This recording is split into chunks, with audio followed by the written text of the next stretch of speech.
Hi all, എല്ലാവർക്കും പ്രപ്പോയ്സിലേക്ക് സ്വാഗതം. നമ്മളുടെ CUET UG 2023 അപ്ലിക്കേഷൻ ബോർഡിൽ ഓപ്പൺ ആയിട്ടുള്ള വിവരം നിങ്ങൾ എല്ലാവരും അറിഞ്ഞിട്ടുണ്ടാവുമെന്ന് കരുതുന്നു. അങ്ങനെ അപ്ലിക്കേഷൻ എല്ലാം സ്റ്റാർട്ട് ആകുമ്പോഴേക്കും നിങ്ങൾ പ്രിപ്പറേഷൻ എല്ലാം സ്റ്റാർട്ട് ആക്കിയിട്ടുണ്ടാവും. മുമ്പേ പ്രിപ്പയർ ചെയ്ത് തുടങ്ങിയവരുണ്ടാവും, ഇനി പ്രിപ്പറേഷൻ തുടങ്ങാനിരിക്കുന്നവരുണ്ടാവും. അവരെല്ലാവരും അറിഞ്ഞിരിക്കേണ്ട 8 പ്രധാനപ്പെട്ട വ്യത്യാസങ്ങൾ. CUET ആദ്യമായി നടത്തുന്നത് 2022-ലാണ്. 2023-ലേക്ക് വരുമ്പോൾ CUET UGയിൽ കാര്യമായിട്ടുള്ള മാറ്റങ്ങൾ തന്നെ വന്നിട്ടുണ്ട്. അതിൽ പ്രധാനപ്പെട്ട 8 മാറ്റങ്ങളായിരിക്കും നമ്മൾ ഇന്നിവിടെ ഡിസ്കസ് ചെയ്യുക. വളരെ പെട്ടെന്ന് നമുക്ക് പറഞ്ഞു പോകാം. പക്ഷേ ഈ മാറ്റങ്ങൾ അറിയാത്തിടത്തോളം നിങ്ങൾക്ക് വൃത്തിക്ക് പ്രിപ്പയർ ചെയ്ത് തുടങ്ങാനോ അല്ലെങ്കിൽ നിങ്ങളുടെ സീനിയേഴ്സ് നിങ്ങളെ ഗൈഡ് ചെയ്യാനോ സാധിക്കില്ല. നിങ്ങളുടെ സീനിയേഴ്സൊക്കെ പലരും ഇപ്പോൾ സെൻട്രൽ യൂണിവേഴ്സിറ്റികളിൽ CUET UG 2022 എഴുതി പോയവരുണ്ടാവാം. അവരുടെ പലവിധ ഗൈഡൻസിലൊക്കെ ആയിരിക്കാം നിങ്ങൾ മുന്നോട്ട് പോകുന്നത്. സോ അവരോടും നിങ്ങൾ പറഞ്ഞ് മനസ്സിലാക്കേണ്ട ഒരു കാര്യം, UG 2022-ൽ ഉണ്ടായിരുന്ന പാറ്റേണും സ്കീമോ ഒന്നും തന്നെയല്ല CUET UG 2023-ലേക്ക് വരുമ്പോൾ ഇവിടെ കാണാൻ സാധിക്കുന്നത്. സോ എന്തൊക്കെയാണ് പ്രധാനപ്പെട്ട വ്യത്യാസങ്ങൾ, അതുകൊണ്ടുണ്ടാവുന്ന അല്ലെങ്കിൽ നിങ്ങളുടെ പ്രിപ്പറേഷൻ അത് എങ്ങനെ ബാധിക്കും എന്നുള്ള കാര്യങ്ങളൊക്കെ പറഞ്ഞുകൊണ്ട് നമുക്ക് ഈ സെഷൻ സ്റ്റാർട്ട് ചെയ്യാം. ഇതുപോലത്തെ സെഷൻസ് എല്ലാം ലഭിക്കുന്നതിനായിട്ട് ഓരോ +2 സ്റ്റുഡൻസും എത്രയും പെട്ടെന്ന് ചാനൽ സബ്സ്ക്രൈബ് ചെയ്യുക, ബെല്ലൈക്കൺ അമർത്തുക. സെഷൻ ഇഷ്ടപ്പെട്ട് കഴിഞ്ഞാൽ ലൈക്ക് ചെയ്യുക. മാക്സിമം നിങ്ങളുടെ ഫ്രണ്ട്സിലേക്കെല്ലാം തന്നെ, നിങ്ങളുടെ ക്ലാസ്മേറ്റ്സിലേക്കെല്ലാം തന്നെ നമ്മുടെ സെഷൻസ് എത്തിക്കുക. ഒട്ടും വൈകാതെ നമുക്ക് തുടങ്ങാം. ആദ്യത്തെ പ്രധാനപ്പെട്ട വ്യത്യാസം എന്ന് പറയുന്നത് CUET UG 2022-ൽ ഈ പരീക്ഷകൾ നടത്തിയിരുന്നതെല്ലാം തന്നെ 2 സ്ലോട്ടുകളായിട്ടാണ്. 9 മണി തൊട്ട് 12:15 വരെ നീളുന്ന 3.25 മണിക്കൂർ ദൈർഘ്യമുള്ള ഒരു സ്ലോട്ടും 3 മണി തൊട്ട് 6:45 വരെ നീളുന്ന 3.25 മണിക്കൂർ ദൈർഘ്യമുള്ള രണ്ടാമത്തെ സ്ലോട്ടും. വിച്ച് മീൻസ് ആദ്യത്തെ സ്ലോട്ടിൽ 4 പേപ്പർ എഴുതാമായിരുന്നു, രണ്ടാമത്തെ സ്ലോട്ടിൽ 5 പേപ്പർ, അങ്ങനെ 9 പേപ്പർ മാക്സിമം എഴുതാൻ പറ്റുന്ന രീതിക്കായിരുന്നു സ്ലോട്ടുകൾ അറേഞ്ച് ചെയ്തിരുന്നത്.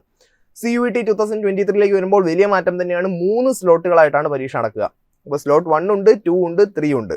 സോ അത് പ്രത്യേകം നോട്ട് ചെയ്യുക. സ്ലോട്ട് 1-ൽ നിങ്ങൾക്ക് 3 പേപ്പറാണ് എഴുതാൻ സാധിക്കുക. സ്ലോട്ട് 2-ൽ 7 പേപ്പർ വരെ എഴുതാം. അതായത് 7 പേപ്പർ വരെ എഴുതുമ്പോൾ സ്ലോട്ട് 1-ൽ 3 പേപ്പർ ഉണ്ടാവും, സ്ലോട്ട് 2-ൽ 4 പേപ്പർ കൂടെ ഉണ്ടാവും, സ്ലോട്ട് 3 എടുക്കുന്നവർക്ക് ഒരു 3 പേപ്പർ കൂടെ, അങ്ങനെ മൊത്തം 10 പേപ്പർ എഴുതാനുള്ള രീതിക്കാണ് 3 സ്ലോട്ടായിട്ട് ക്രമീകരിച്ചിരിക്കുന്നത്. രണ്ടാമത്തെ പ്രധാനപ്പെട്ട വ്യത്യാസത്തിലേക്ക് വരുമ്പോൾ ഈ സ്ലോട്ടുമായി ബന്ധപ്പെട്ടിട്ടുള്ളവ തന്നെയാണ് ഓരോ എക്സാമിൻ്റെയും ഡ്യൂറേഷൻ. മുൻപ് നമുക്കറിയാമായിരുന്നു സെക്ഷൻ 1A 1B അതുപോലെ സെക്ഷൻ 2-ലുള്ള പേപ്പറുകളെല്ലാം തന്നെ ഒരു പേപ്പറിന് 45 മിനിറ്റ് എന്നുള്ള രീതിക്കായിരുന്നു സമയം അലോട്ട് ചെയ്തിരുന്നത്. പക്ഷേ നിലവിൽ ഡ്യൂറേഷൻ ഓഫ് എക്സാമിനേഷൻ വന്നിട്ടില്ല. 2023-ലെ ഓരോ പേപ്പറിനും എത്രത്തോളം ടൈം ലഭിക്കും എന്നുള്ള കാര്യം സെക്ഷൻ 1A 1B ആയിക്കോട്ടെ, സെക്ഷൻ 2 ആയിക്കോട്ടെ, 3 ആയിക്കോട്ടെ, യാതൊരുവിധ ഡീറ്റെയിൽസും ഇതുവരെ വന്നിട്ടില്ല. അതിൽ കാര്യമായിട്ടുള്ള മാറ്റങ്ങളും ഉണ്ടാവും. എന്തുകൊണ്ടെന്നുള്ളത് നമുക്ക് വരും സ്ലൈഡ്സിൽ കാണാം. സോ ഇവിടെ ഡ്യൂറേഷൻ ഓഫ് എക്സാമിനേഷൻ അതുപോലെ ടൈമിംഗ് ഓഫ് എക്സാമിനേഷൻ കൊടുത്തിട്ടില്ല. ഈ ടൈം കിട്ടിയാൽ മാത്രമേ സ്ലോട്ടുകൾ കൃത്യമായിട്ട് എത്ര മണിക്കൂറുകൾ നീളുന്നതായിരിക്കും എന്നുള്ളത് ഒരു ധാരണ നമുക്ക് ഉണ്ടാക്കാൻ പറ്റുകയുള്ളൂ. സോ അതുകൊണ്ടാണ് സ്ലോട്ട്സിൻ്റെ ടൈം ഇല്ലാത്തത്. ഡ്യൂറേഷൻ ഓഫ് എക്സാമിനേഷൻ ഓരോ പേപ്പറിനും കിട്ടുന്ന ടൈം എത്രയാണെന്നുള്ളത് ഇവിടെ കൊടുത്തിട്ടില്ല. അതുപോലെ എപ്പോഴായിരിക്കും എക്സാം ഉണ്ടാവുക, ഈ പറഞ്ഞ പോലെ ഉച്ചയ്ക്കാണോ വൈകിട്ടാണോ തുടങ്ങിയ കാര്യങ്ങളൊന്നും തന്നെ കൊടുക്കാത്തത് ഈ പെർട്ടിക്കുലർ എക്സാംസിനുള്ള ഓരോ ടെസ്റ്റിനും എടുക്കുന്ന ടൈം കൃത്യമായിട്ട് ലഭിക്കാത്തതുകൊണ്ടാണ്. സോ ഇതും മാറും എന്നുള്ള കാര്യത്തിൽ സംശയമില്ല. ഇനി അടുത്തതിലേക്ക് പോകാം. മൂന്നാമത്തത് നമ്മുടെ എക്സാമിനേഷൻ സിറ്റീസ് ആണ്. അപ്പം കഴിഞ്ഞ വട്ടം സെന്റേഴ്സ് എല്ലാം വളരെ കുറവായിരുന്നു. അതുകൊണ്ട് തന്നെ ഈ വട്ടം കേരളത്തിൽ 18ഓളം സെന്റേഴ്സ് ഉണ്ട്. 18-ൽ തന്നെ അതിൽ KL 02 തൊട്ടാണ് ഇവിടെ സ്റ്റാർട്ട് ചെയ്യുന്നത്. KL നമ്പർ 1 എന്ന് പറയുന്നത്, അല്ലെ 01 എന്ന് പറയുന്നത് ആലപ്പുഴയാണ് കേട്ടോ. പിന്നെ 18ഓളം വയനാട് വരെ നീളുന്ന 18ഓളം സെന്റേഴ്സ് ഉണ്ട്. സോ ഈ പറഞ്ഞിരിക്കുന്ന ഏത് സെന്റർ വേണമെങ്കിൽ നിങ്ങൾക്ക് ഓപ്റ്റ് ചെയ്യാം. ആ സെന്ററിൽ പോയിട്ട് നിങ്ങൾ പരീക്ഷ എഴുതേണ്ടതാണ്. നിങ്ങളുടെ സ്ലോട്ട് 1ഉം 2ഉം 3ഉം എല്ലാം തന്നെ ഈ പറഞ്ഞ ഏതെങ്കിലും 2 സെന്റേഴ്സ് ആണ് നിങ്ങൾക്ക് ചൂസ് ചെയ്യാൻ പറ്റുക. സോ എക്സാമിനേഷൻ സെന്റേഴ്സ് 2 എണ്ണമാണ് ചൂസ് ചെയ്യാൻ പറ്റുക. അപ്പോൾ കോഴിക്കോട് എടുത്തു കഴിഞ്ഞാൽ മലപ്പുറം അല്ലെങ്കിൽ അതുപോലെ നിങ്ങളുടെ അടുത്തുള്ള ഏതെങ്കിലും തന്നെ 2 സെന്റർ എടുക്കുക. കാരണം ഒരുപാട് ട്രാവൽ ചെയ്യേണ്ടി വരും ചിലപ്പോൾ. അതുകൊണ്ട് ആ ഒരു അവസ്ഥ ഉണ്ടാവാതിരിക്കുന്നതിനായിട്ട് അടുത്തടുത്തുള്ള സെന്റർ എടുക്കുക. കഴിഞ്ഞ വട്ടം 2-ൽ കൂടുതൽ ഓപ്ഷൻസ് എടുക്കാനുള്ള ഒരു മാർഗം ഉണ്ടായിരുന്നു. പക്ഷേ ഈ വട്ടം 2 മാക്സിമം എടുക്കാൻ പറ്റുന്നത്. ആക്ച്വലി നല്ല കാര്യമാണ്. നമ്മുടെ തൊട്ടടുത്തുള്ള ജില്ല കൂടെ കൊടുത്തു കഴിഞ്ഞാൽ നിങ്ങൾക്ക് എന്ത് ചെയ്യണ്ട, ഒരുപാട് ട്രാവൽ ചെയ്യേണ്ടി വരില്ല 3ാമത്തെ ഓപ്ഷനിലോ 4ാമത്തെ ഓപ്ഷനിലോ ഒന്നും തന്നെ. സോ 2 എക്സാമിനേഷൻ സിറ്റീസ് ആണ് നിങ്ങൾക്ക് എടുക്കാൻ സാധിക്കുക. ഇനി 4ാമത്തെ വളരെ പ്രധാനപ്പെട്ട ഒരു വ്യത്യാസമാണ് സെക്ഷൻ 2 എന്ന് പറയുന്ന ഡൊമൈൻ സ്പെസിഫിക് ടെസ്റ്റുകൾ. ഡൊമൈൻ സ്പെസിഫിക് സബ്ജക്ട്സിന് കഴിഞ്ഞ വട്ടം ചോദിച്ചിരുന്നത് 50 ചോദ്യങ്ങളാണ്. അതിൽ നിന്ന് 40 എണ്ണം നിർബന്ധമായി നിങ്ങൾ എഴുതണമായിരുന്നു. പക്ഷേ ഈ വട്ടം വലിയ വ്യത്യാസം തന്നെയാണ്. ചില വിഷയങ്ങൾക്ക് 45 ചോദ്യങ്ങളെ വരികയുള്ളൂ. അതിൽ നിന്ന് 35 എണ്ണമാണ് എഴുതേണ്ടി വരുന്നത്. സോ ഇതിന് ടൈമിങ്ങിൽ വ്യത്യാസം ഉണ്ടാകുമോ എന്ന് ചോദിച്ചു കഴിഞ്ഞാൽ വ്യത്യാസം ഉണ്ടാകാനുള്ള സാധ്യത ഞങ്ങൾ കണക്കാക്കുന്നില്ല. പ്രധാനമായും ഒരു കാരണം കൊണ്ടാണ് ഈ ചോദ്യങ്ങൾ കുറയ്ക്കുന്നത് തന്നെ.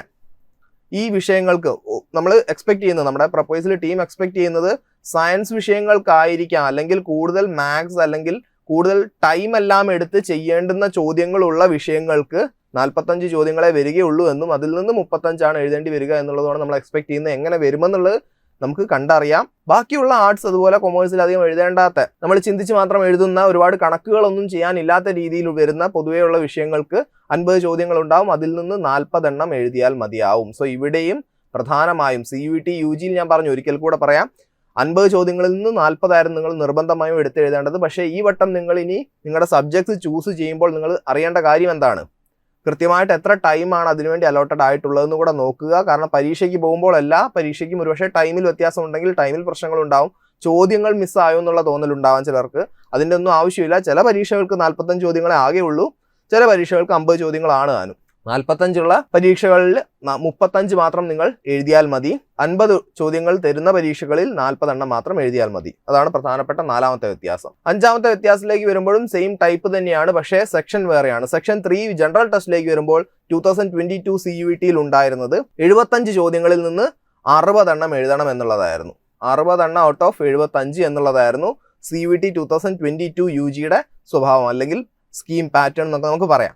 പക്ഷേ ഈ വട്ടം 2023 CUET UGയിലേക്ക് വരുമ്പോഴേക്കും ടോട്ടൽ ചോദ്യങ്ങൾ 60 ആണ്. അതിൽ നിന്ന് 50 എണ്ണം എഴുതിയാൽ മതി. കഴിഞ്ഞ വട്ടം ഉണ്ടായിരുന്നത് 60 മിനിറ്റ്സ് ആണ്. 60 മിനിറ്റ്സ് എന്ന് പറയുമ്പോൾ കൃത്യം 1 മണിക്കൂർ 60 ചോദ്യങ്ങൾക്ക്. ഈ വട്ടം CUET UG 2023ലേക്ക് വരുമ്പോൾ ടൈം എത്രയാണെന്ന് നമുക്ക് അറിയില്ല. പക്ഷേ ഹോപ്പ്ഫുള്ളി 1 മണിക്കൂർ ഉണ്ടെങ്കിൽ അത് നിങ്ങളെ സംബന്ധിച്ച് കുറച്ചുകൂടെ റിലാക്സിങ് ആയിട്ടുള്ളൊരു വാർത്തയായിരിക്കും. സോ ഇതും വളരെ വലിയൊരു വ്യത്യാസം തന്നെയാണ്. എത്ര ചോദ്യം കുറച്ച് നോക്കുക, 15 ചോദ്യം ഇവിടെ കുറച്ചു, ആൻസർ ചെയ്യേണ്ടുന്ന ചോദ്യവും 10 ആയിട്ട് കുറച്ചിട്ടുണ്ട്. ഇനി ടൈമിങ്ങും കൂടെ അറിഞ്ഞു കഴിഞ്ഞാൽ വളരെ നന്നായിരിക്കും. 6ാമത്തെ പോയിന്റിലേക്ക് പോകാം. 6ാമത്തെ പ്രധാനപ്പെട്ട വ്യത്യാസം എന്ന് പറയുന്നത്, കഴിഞ്ഞ വട്ടം എടുക്കാൻ പറ്റിയിരുന്ന മാക്സിമം നമ്പർ ഓഫ് ടെസ്റ്റ് 9 ആയിരുന്നു. ആ 9ൽ തന്നെ ഫെർദർ ഡിവിഷൻ ഉണ്ടായിരുന്നു. എന്താണ്? 2 ലാംഗ്വേജ്, 2 കോമ്പിനേഷനാണ്. 2 ലാംഗ്വേജ്, 6 ഡൊമെയിൻ, 1 ജനറൽ ടെസ്റ്റ്. ഇതാണ് കോമ്പിനേഷൻ നമ്പർ 1. ഇനി കോമ്പിനേഷൻ നമ്പർ 2 എന്താണ്? 3 ലാംഗ്വേജ്, 5 ഡൊമെയിൻ, 1 ജനറൽ ടെസ്റ്റ് അഥവാ GT. സോ ഇവിടെ 9 എങ്ങനെ പോയാലും 9 പേപ്പറേ നിങ്ങൾക്ക് എടുക്കാൻ സാധിക്കുമായിരുന്നുള്ളൂ. സോ നമ്മൾ ഓൾറെഡി ഒരു മോക്ക് ആപ്ലിക്കേഷൻ ഒക്കെ ചെയ്തിട്ടുണ്ട്. വേണ്ടവർക്ക് താഴെ നമ്മുടെ സെഷൻസിൽ കാണാൻ സാധിക്കും. മോക്ക് ആപ്ലിക്കേഷൻ പോയി നോക്കുക, എങ്ങനെയാണ് അപ്ലൈ ചെയ്യേണ്ടതെന്നുള്ള കാര്യങ്ങൾ. അതിൽ ഞാൻ അപ്ലൈ ചെയ്തപ്പോൾ നമുക്ക് 8 ഡൊമെയിൻ അപ്ലൈ ചെയ്യാൻ പറ്റും എന്നുള്ളത് ഞാൻ കാണിച്ചിട്ടുണ്ട്. 8 അല്ല, ആക്ച്വലി 9 വേണമെങ്കിൽ 9 പറ്റും. സോ 8 ഡൊമെയിൻ വരെ ഞാൻ അതിൽ അപ്ലൈ ചെയ്തിട്ടുണ്ട്. 8 ഡൊമെയിൻ എന്ന് വെച്ച് കഴിഞ്ഞാൽ സെക്ഷൻ 2ൽ നിന്ന് മാത്രം നിങ്ങൾക്ക് 8 വിഷയങ്ങൾ എടുക്കാൻ സാധിക്കും. അത് വലിയൊരു മാറ്റം തന്നെയാണ്. മുമ്പ് 5 or 6 എന്നുള്ളത് 10 പേപ്പർ ആയപ്പോൾ, അല്ലെ 10 ടെസ്റ്റ് വരെ എടുക്കാമെന്നായപ്പോൾ നിങ്ങൾക്ക് ഡൊമെയിൻ 8 എണ്ണം വരെ അല്ലെങ്കിൽ 9 എണ്ണം വരെ എടുക്കാം എന്നുള്ള രീതിയിലേക്ക് കാര്യങ്ങൾ എത്തി നിൽക്കുകയാണ്. സോ അതിൽ നമ്മൾ ഏറ്റവും ഒപ്റ്റിമൽ ആയിട്ട് വീണ്ടും പറയുന്നു, നമ്മൾ എടുക്കാൻ പറയുന്നത് ഒരു ലാംഗ്വേജ് അല്ലെങ്കിൽ 2 ലാംഗ്വേജ് മാക്സിമം എടുക്കുക. ലാംഗ്വേജ് എടുക്കുന്ന ഇംഗ്ലീഷ് ആയി കഴിഞ്ഞാൽ ഒരുപാട് യൂണിവേഴ്സിറ്റികളിൽ നിങ്ങൾക്ക് ചാൻസ് ഉണ്ടാവും. ഒരു ജനറൽ ടെസ്റ്റും എന്തായാലും എഴുതുക. പിന്നെ ഒരു 4 to 5 ഡൊമെയിൻ മാക്സിമം, അത്രയും മതി. 3 ഡൊമെയിൻ ആണ് ഡൽഹി യൂണിവേഴ്സിറ്റി പോലുള്ള യൂണിവേഴ്സിറ്റികളിലേക്ക് മിക്കവാറും എല്ലാ കോഴ്സുകൾക്കും ആവശ്യം. അതുപോലെ ആ കോഴ്സുകൾ മാത്രം എഴുതിയാലും പോരാ, നിങ്ങൾക്ക് താല്പര്യമുള്ള 1-2 പേപ്പറുകൾ അധികവും എഴുതി കഴിഞ്ഞാൽ നന്നായിരിക്കും. സോ ഇങ്ങനെ ഒരു കൃത്യമായി പറയുകയാണെങ്കിൽ ഒരു 6 to 7 പേപ്പേഴ്സ് എഴുതുന്നതാണ് ഏറ്റവും മെച്ചം നമ്മൾ പറയുന്നുണ്ട്. ഇനിയിപ്പോൾ നിങ്ങൾക്ക് കൂടുതൽ വിഷയങ്ങൾക്ക് താല്പര്യമുണ്ട് എന്നുണ്ടെങ്കിൽ ഡെഫിനറ്റ്ലി നിങ്ങൾക്ക് എഴുതാം, അതിലൊരു കുഴപ്പമില്ല. പക്ഷേ ഇനി ലിമിറ്റഡ് ടൈമേ ഉള്ളൂ പ്രിപ്പറേഷനൊക്കെ എളുപ്പമാക്കുന്നതിനായിട്ട് ഈ ഒരു നമ്പർ ഞങ്ങൾ പറയുന്നത്. ഇനി അടുത്ത പ്രധാനപ്പെട്ട വ്യത്യാസത്തിലേക്ക് പോവാം. Date of examination. കഴിഞ്ഞ വട്ടം പരീക്ഷ നടന്നത് എപ്പോഴാണെന്ന് നിങ്ങൾക്ക് എല്ലാവർക്കും തന്നെ ഒരുവിധം ധാരണയുണ്ടാകും. ജൂലൈ ഒരു 3rd വീക്ക് 15 to 20 ആയിരുന്നു. അതുപോലെ ഓഗസ്റ്റിൽ നെടുനീളം പരീക്ഷകളായിരുന്നു. ഓഗസ്റ്റ് 1 തൊട്ട് 30 വരെ പരീക്ഷയായിരുന്നു എന്ന് വേണമെങ്കിൽ പറയാം. അങ്ങനെ 45 ദിവസം കൊണ്ടാണ് എക്സാംസ് കംപ്ലീറ്റ് ചെയ്തത്.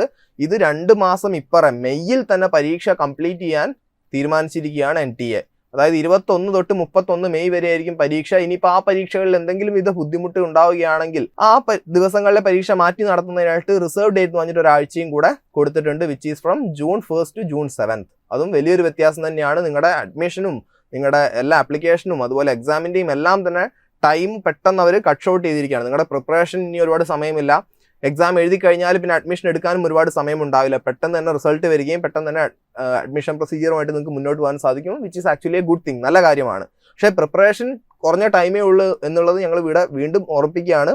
ബിക്കോസ് ഇപ്പം അപ്ലിക്കേഷൻ കഴിയുമ്പോൾ മാർച്ച് 12 ആവും. മാർച്ച് 12 ആയി കഴിഞ്ഞാൽ പിന്നെ 2 മാസം കഷ്ടിച്ച് 2 മാസം ഒരാഴ്ചയും കൂടെ ഉണ്ടാവും മെയ് 21st. സോ അത്ര കുറഞ്ഞ ടൈമേ ഉള്ളൂ പ്രിപ്പയർ ചെയ്യാൻ. ഇപ്പോഴേ നിങ്ങൾ പ്രിപ്പയർ ചെയ്ത് തുടങ്ങുന്നുണ്ടെങ്കിൽ അതായിരിക്കും ഏറ്റവും നല്ലത്. അറ്റ്ലീസ്റ്റ് ഒരു മാസം കൂടെ നിങ്ങൾക്ക് അധികം കിട്ടും. ഒരു മാസം എന്ന് വെച്ച് കഴിഞ്ഞാൽ 30 ദിവസം ഉണ്ടാവും. സോ അത് വലിയൊരു അഡ്വാൻറ്റേജ് തന്നെയാണ്. സോ എത്രയും പെട്ടെന്ന് പ്രിപ്പയർ ചെയ്ത് തുടങ്ങുക. ഇവിടെ സ്കെഡ്യൂൾ ഓഫ് എക്സാമിനേഷൻ നേരത്തെയാണെന്നുള്ളതും കൂടെ ഓർമ്മിക്കുന്നു. 2022 ഒരുപാട് നേരത്തെയാണ് CUET UG 2023 നടത്തുന്നത്. എട്ടാമത്തത് വളരെ വലിയൊരു മാറ്റമാണ്, വളരെ ദുഃഖം ജനിപ്പിക്കുന്ന ഒരു മാറ്റം തന്നെയാണ്. മറ്റൊന്നുമല്ല, ഫീസ് വർദ്ധിച്ചിട്ടുണ്ട്. 3 പേപ്പർ എഴുതുന്നതിന് ജനറൽ കാറ്റഗറിയിലുള്ളവർക്ക് 750 റുപ്പീസ് ആണ് വരുന്നത്.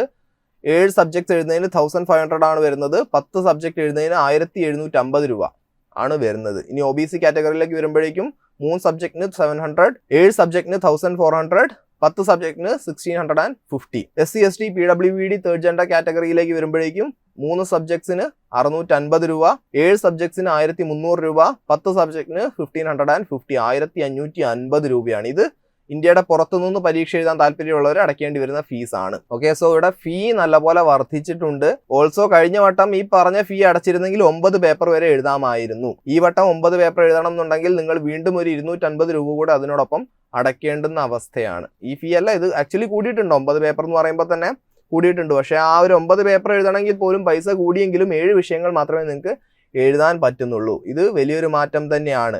ഇനി ഇതിൽ വേറൊരു 9ാമത്തെ മാറ്റം കൂടെ ഞാൻ പറയാം. ഫീ കഴിഞ്ഞതിന് ശേഷം number of participating universities already 93ൽ നിൽക്കുകയാണ്.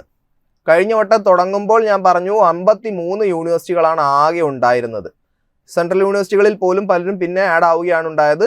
സിമിലർലി ഈ വട്ടവും ചില യൂണിവേഴ്സിറ്റികൾ ലെഫ്റ്റ് ഔട്ട് ആയി എന്ന് പലരും പേടിക്കുന്നുണ്ട്. പക്ഷേ ഒരു ആഴ്ച 2 ആഴ്ചയ്ക്കുള്ളിൽ തന്നെ അതിന്റെ കൃത്യമായിട്ടുള്ള വിവരങ്ങൾ നമുക്ക് ലഭിക്കുന്നതായിരിക്കും. അവരെല്ലാവരും തന്നെ അവരുടെ സൈറ്റ് അപ്ഡേറ്റ് ചെയ്യും. കാരണം തുടങ്ങിയപ്പോൾ ഞാൻ പറഞ്ഞു രാവിലെ 3:30 നോക്കുമ്പോൾ BHU ഉണ്ടായിരുന്നില്ല. പക്ഷേ ഇന്നലെ രാത്രി നോക്കുമ്പോൾ BHU തിരിച്ചു കയറിയിട്ടുണ്ട്. ഇതുപോലെ പല യൂണിവേഴ്സിറ്റികളും അവരുടെ പോർട്ടൽസും ഡൊമൈൻസും എല്ലാം തന്നെ ഒന്ന് അപ്ഡേറ്റ് ആക്കിയ ശേഷം കയറുമെന്ന് തന്നെ നമുക്ക് പ്രതീക്ഷിക്കാം. അതോർത്ത് വെറീഡ് ആവേണ്ട കാര്യമില്ല. ബട്ട് ഇത് നല്ലൊരു ന്യൂസ് ആണ്. മുമ്പ് 53 യൂണിവേഴ്സിറ്റീസിൽ സ്റ്റാർട്ട് ചെയ്തപ്പോൾ ഈ വട്ടം തുടങ്ങുന്നത് തന്നെ 93 യൂണിവേഴ്സിറ്റീസ് വെച്ചിട്ടാണ്. സോ ഇവിടെ നോക്കേണ്ട ഒരു കാര്യം, number of universities participating in CUET UG 2023 വളരെയധികം കൂടിയിട്ടുണ്ട്. വളരെയധികം എന്ന് വെച്ച് കഴിഞ്ഞാൽ ഇവിടെ 40ന്റെ വ്യത്യാസം വരുന്നുണ്ട് ഏകദേശം. ഇത് തുടക്കമാണ്. സോ അറ്റ്ലീസ്റ്റ് ഒരു 100 to 120 റേഞ്ചിൽ തന്നെ യൂണിവേഴ്സിറ്റികൾ പാർട്ടിസിപ്പേറ്റ് ചെയ്യുന്നുള്ളത് നമുക്ക് കരുതാം. CUET അതായത് ഒരു മാർച്ച് 12 ഒക്കെ ആകുമ്പോഴത്തേക്ക് CUETയുടെ ഭാഗമായിട്ട് 100-120 യൂണിവേഴ്സിറ്റികളെങ്കിലും ഉണ്ടാവുമെന്നുള്ളത് നമുക്ക് എക്സ്പെക്ട് ചെയ്യാവുന്നതാണ്. സോ ഇതാണ് വളരെ വലിയ മറ്റൊരു മാറ്റം.